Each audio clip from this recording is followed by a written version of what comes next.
Hey, how's it going? I am back. I kind of fell off for a little bit for the last couple of months here just because I was traveling. I actually went to a few different countries. Went to Korea for the first time, went to Japan, went to Taiwan, went to Malaysia for the first time. And now I'm back and I plan on uploading again. It was just hard for me to upload while I was traveling just because, I was doing stuff. And I didn't really take a lot of aesthetic photos or videos. So I don't have anything to share with you in this video, but I thought it'd be fun to make a rubric and rate these countries or my trip at these countries. Because a lot of people are asking me, what country I like the most. So here's a rubric. Like most things in this channel, I don't think it'll be useful to you to try to determine whether or not you want to go there, but I figured it'd be fun. So, all right, so the first category I have here is the ease of saying thank you in their language, right? So obviously, when you go to a new country, you have to be polite. They say hello and thank you in their language. And yeah, and you have to say it like multiple times, right? Because you say it to like a taxi driver, like waiter, whatever. In Korea, it's relatively easy. I've learned this watching Netflix. It's kamsamnida, right? You just say that to everybody. Kamsamnida, 3 syllables, super easy. Give that one a 5 out of 5. In Japan, it's actually really difficult. It's like arigato gozaimasu. That's like seven seven syllables, 8 syllables, and then you have to say a lot too. So it's like arigato gozaimasu, arigato gozaimasu, and then like at one point I was like, oh, can I just say arigato to people? And I've realized, oh, that might be rude. So then, because I don't actually know what the second part means, but I say it's relatively difficult. I'll give that one a 3. Taiwan is really easy. Go shishia to everyone. That's super easy. And then Malaysia, I actually don't know how to say thank you in Malaysian because I just spoke English or Chinese to people there. So I'll give that one a question mark. All right, next up we have how do I change the color here? We have how easy to find a trash can. Okay, so actually on my trip, I went from Korea to Japan to Taiwan to Malaysia, and as I went to more the next country, it got easier and easier to find a trash can. Korea is like super hard to find a trash can. It's like I thought Japan was hard, but Korea was like level a million. Basically, if you bought something from a stall, like you have to go back to that stall person to give the trash to them. They have like no public trash cans. So that's gonna be a 1 for me. Japan also doesn't have a lot of trash cans, but they actually have some. Like you might be able to find a trash can next to like a vending machine. And it's like that one or 2. Taiwan, they have trash cans, not a ton, but like it's not like America where you have trash cans everywhere. But I'll give that one a 4. And then Malaysia, I don't remember it being a problem in Malaysia, so I'll give that one a 5. I'm pretty sure there's a lot of trash cans in Malaysia. Okay, next. Oh, the either converting currency to USD in your head. Okay, Korea was like every $1,000 bill is like a $1 bill, so that's pretty easy. Except I think it was like a little bit higher, so it was like 80 cents. You kind of got a discount every time you bought something for $1. It's actually like 80 cents or 85 cents. So that one's a 5. Japan was harder because it was like 150 to 1. So like a $1,000 bill was like $6. Not exactly $6, so it's a little bit more difficult. Um, so I'll give that one like a 3. Taiwan divided by 3 is 31. Not exactly. So sometimes you think they're spending like $3 when you spend $100, but it's actually like $3.20. I like it more when it's like you divide by a certain number and then it's less. Like for Korea, you think it's 1 to 1, but you're actually getting a discount. Taiwan, you think it's 3 to 1, but you're actually getting less than 3 to 1. And then Malaysia was like same thing. It was like 5 to 1, except it was like 4.7 to 1. So every $1 was like a quarter. But I mean, yeah, it was so inexpensive there that it was almost negligible, the difference. All right, ease of getting around. Okay, so Korea, you can always call like a taxi or I think it's called Kakao there. The problem is you have to download an app and you need like to set it up, and also you can't use Google Maps very well. So you have to download you have to download like this app called Naver. So I'll give that one like a 4 to get around. Japan was also, I mean, you can get around, but like the train station is like insane and it's like really complicated. And also, you can't taxi anywhere because it's super expensive. Taiwan was actually really easy to run. You can Uber anywhere. You can take a taxi. I could also tell people where to go because I can speak the language. I'm a little bit biased there. Malaysia, you can literally Uber or they use Grab anywhere for like less than $2. All right. The cost of getting around. Korea was actually really cheap. We call it Uber anywhere, and I can't remember how much it was, but it was pretty affordable. It was like less than American pricing. Japan was like crazy expensive. It was like okay, so like when I was in Korea, I flew from Korea to Japan, and I was doing like that, 1,000 to 1, whatever in my head. And then when I tried to call a Uber in Japan, it was like 20,000 yen. So for some reason, I thought that was $15.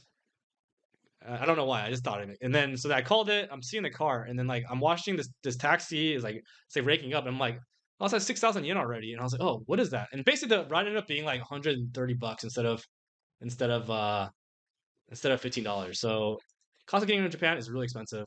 Um, and then Taiwan really cheap, and then Malaysia's even cheaper. I guess I got to give this a four because Malaysia's even cheaper. But yeah, so I guess that goes into the currency. You know what? I'm gonna come back here. Ease it doing currency in your head. I'm gonna two because I messed up and I had to pay extra. How easy to use your money? I don't actually remember Korea. I think it was pretty easy. Um, I think like yeah, 1,000 is one. I can't remember what their bills look like. They're all different colors, so it's pretty easy. Japan was relatively easy, except all their bills are like fatter. So like I put it in my wallet, and then every bill I got was like for some reason every bill I got was like completely brand new, and every time I used it, it was all fucked up because it was in my pocket, and like the part of it stuck out. And they're really cash heavy there for some reason. You think they're so high tech? They're actually really cash heavy. You have to spend cash. But I guess the the benefit of spending cash in Japan is like all their change machines, and when you spend money at the grocery store, you can like throw that shit in, and then just it counts it for you. So they're pretty high tech in that regard. So I don't know. There's a pro and a con. All right, give you a four. Taiwan. I don't like how Taiwan has so many $10 coins. I kept getting change that was fake change, and I don't check it. So like, everyone I got change was like fake change, and I can't spend it again. So um, Taiwan is also relatively cash heavy. Like to buy anything, like from any vendor, it's it's like 50-50. You gotta use credit card or cash. And I lost. I mean, it's really easy to lose. Anything under 10, you just lose.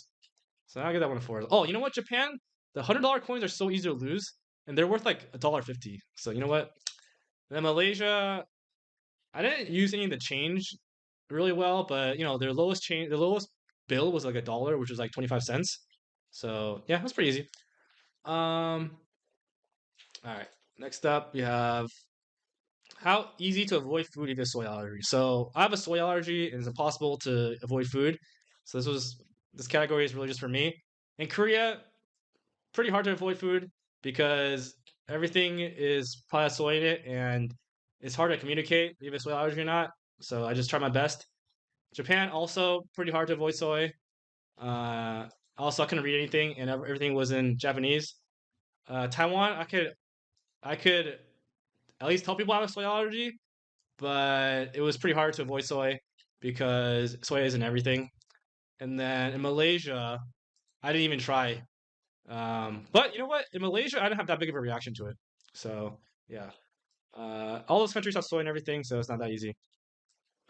Able to gamble. So in Korea, they have this casino that's only for foreigners, and it's pretty fun. So you can gamble there. Japan, I don't think you can gamble there other than playing pachinko, and it was really confusing. But I guess you can gamble there, so I'll give that a five. Taiwan, I think they had like a pachinko type of thing, but I didn't really gamble there. Malaysia, I don't think you can gamble unless you go to their Genting Highlands or whatever. But I didn't go. Range of food, yeah. So Korea, I feel like had no range of food. Everything was just you know meat or pickled vegetables. Japan, I feel like relatively similar. It was just basically just Japanese food. I mean, they had other food. The problem with going to these different countries is like, okay, if I'm in Korea and I see Japanese food, I'm not gonna eat that because I'm gonna go to Japan. And then if I'm in Japan, see Korean food. I'm not gonna eat Korean food because I just came from Korea, right?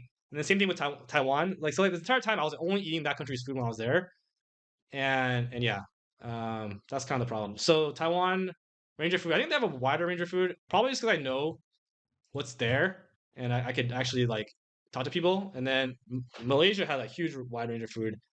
They had all types of food, so it was cool. Okay, next, lack of pressure. I felt a tip. So Korea, I felt no pressure at all. That's a five. Japan, I knew that you shouldn't tip. That's a five.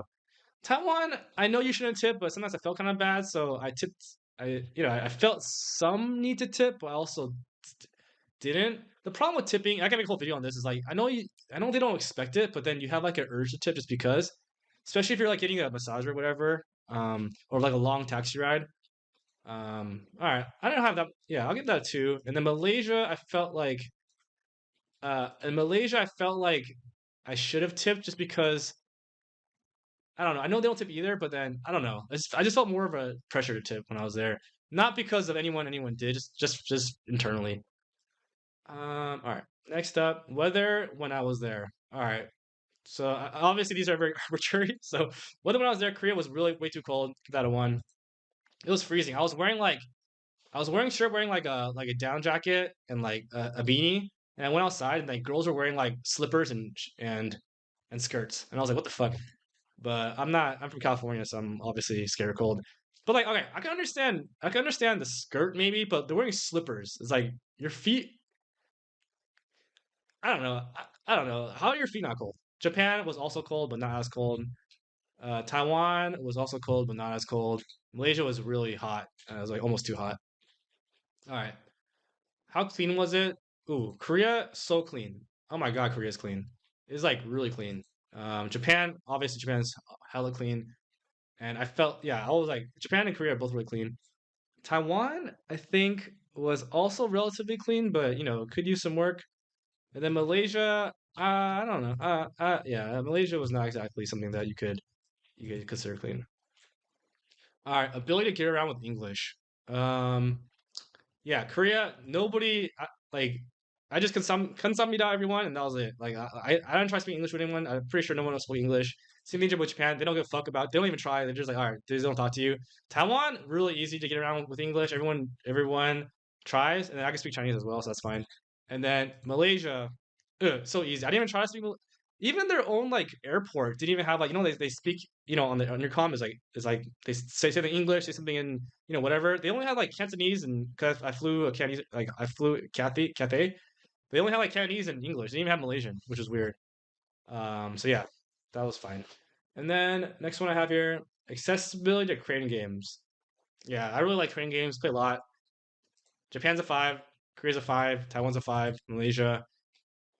Their crane games were all kind of dirty and you know, not not as exciting because they didn't have as many. Uh, oh, sorry, these are claw games. I don't know if that makes sense. Yeah, I kind of got an addiction to claw games when I was there. We probably spent I don't know how much money we spent, but we probably brought back like I don't know 30 stuffed animals. Basically, I had to buy another suitcase for the stuffed animals I had to buy. Okay, number of pictures I had to take. So the more pictures is the worst rating it's gonna get because I don't like taking pictures. I think Korea was relatively little because I think my wife's been there before, so she didn't really care too much. It was also really cold, so that gets a higher rating. Japan, I think we took a lot of pictures. We went to like different cities. Taiwan was we kind of go to Taiwan a lot, so we didn't really have to take that many pictures. And then Malaysia, we took a lot of pictures just because we never been there before, so that one gets a lower rating. And that's it. That's how I rank these. Let's see if I could sum these up and see which country got the best. 52 to 48. So I guess Taiwan. And that's my summary of which country I enjoyed the most, I guess, based on these categories. Hope you found this useful. If you want to follow my ventures on my trip, you can follow me on Instagram. I posted stories there, and the photos aren't great, but I have good descriptions on what I did. Instagram is Albert Chang 2010. All right, see ya. Thanks.